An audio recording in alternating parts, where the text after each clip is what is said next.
Please click the bell icon next to the subscribe button as you can see here to be the first to get all the updates from Dino's Vault. Hey there guys, welcome to Dino's Vault and welcome to my review of the Honda Cliq. I know it's been long due and I know all of you guys are waiting for my Grazia review as well. I will be reviewing it as soon as it is available. Meanwhile, I'd suggest you watch my latest scooter reviews of the Activa 4G, the Activa 125, the Access 125, the Jupiter Classic, etc. by following the link appearing on the screen currently. So getting back to the Cliq, priced at around 44k ex-showroom Hyderabad, the Cliq locks horns with the likes of the Hero HF Deluxe, the Bajaj Platina, the TVS Sport, etc. Now, I believe Honda is trying to position the Cliq not just as the most affordable scooter here, but also as an affordable means of transport in our market. While the commuter motorcycles do offer much better fuel economy than what the Cliq might offer, the Cliq offers the sheer convenience of being an automatic scooter that provides for a fatigue-free riding experience. The Cliq also offers the bulletproof reliability that comes as standard with Honda vehicles and also features the same engine that powers the best-selling two-wheeler in our nation, the Honda Activa. The design is quite fresh and attractive. It appears like an elder sibling of the Navi, especially when viewed from side on. The body is all plastic, the build quality isn't all that great, the scooter feels light and fragile, but we need to bear in mind that the Cliq is built for a budget scooter, therefore there have been some compromises that have been made all around. Nevertheless, it does look good overall with a moto scooter design. The front end looks quite radical with the headlamp embedded in the front panel like that of the Dio. The turn indicators are not clear lens type, so that's kind of a letdown. I, however, like the carbon fiber pattern finish on the front fender. What's really impressive though is that Honda do offer Combi brake system even on this budget oriented scooter. Now what CBS does is that it equalizes the braking pressure to be applied to the front wheel as well as the rear wheel, even if you end up using only the rear brake. I also like the block pattern tubeless tires that help you take on even the rough terrains that one might find in rural areas.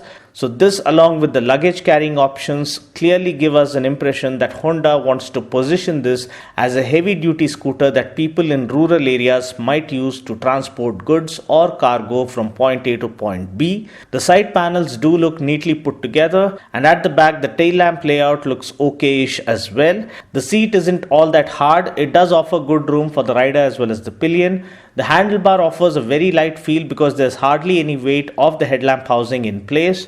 Now, since the Cliq gets the same engine as that of the Activa, let's also look closer and see as to how different the Cliq is from the Activa in terms of other aspects. Now, dimensions wise, the length of the Cliq is 16 mm lesser than that of the Activa, width is down by 15 mm and overall height is down by 110 mm. The Cliq, however, gets a longer wheelbase by 3 mm compared to that of the Activa to offer better stability even while carrying heavier loads. The Cliq gets a higher ground clearance at 154 mm compared to 153 mm of the Activa, thereby ensuring better performance on different terrains other than tarmac. Seat height is also lower at 743 mm for the Cliq compared to 765 mm for the Activa, thereby making it easier for shorter riders and average height riders to put their feet flat on the ground. Tank capacity, however, is lower at just 3.5 litres compared to 5.3 litres of the Activa, which should have been better in my opinion. The Cliq also enjoys the weight advantage by being 6 kgs lighter than the Activa, which results in better pickup and acceleration right off the mark and also on the go. Now, looking at the engine specs, it's absolutely identical to that of the Activa. We get the same 109.19cc BS4 compliant engine that puts out 8 bhp of max power at 7000 rpm and 8.94 Newton meters of max torque at 5600 rpm. Now, taking it out for a short spin, first I did ride with a pillion on board and the Cliq pulled effortlessly without making much of a fuss. While riding solo, the pickup is even more evident because the Cliq, despite offering the same power and torque figures as that of the Activa, is around 6 kgs lighter. It feels kind of awkward to begin with no headlamp housing in front of you, but once you get a hang of it, you start enjoying the sprightly nature of this gearless scooter. The suspension is also rightly sprung for this scooter, and I personally feel the scooter would feel more composed with some load or cargo put on it because that's the sole purpose of the scooter. The brakes are not all that bad, but the scooter does feel a bit jittery if you try to simulate a panic braking scenario. The engine is butter smooth, as is the case with all Honda vehicles. The acceleration is nice and smooth, the floorboard is well designed, and the front panels are carved out to accommodate your knees without feeling cramped for room. Now let's quickly go ahead and look at the pros and cons of the Cliq. First, looking at the cons, first comes the puny little fuel tank of just 3.5 liters. With a good mileage of around 60 kmpl, it might give you a decent tank range as such, but still I would prefer at least a 5-liter tank to reduce the number of fuel stops one would have to make.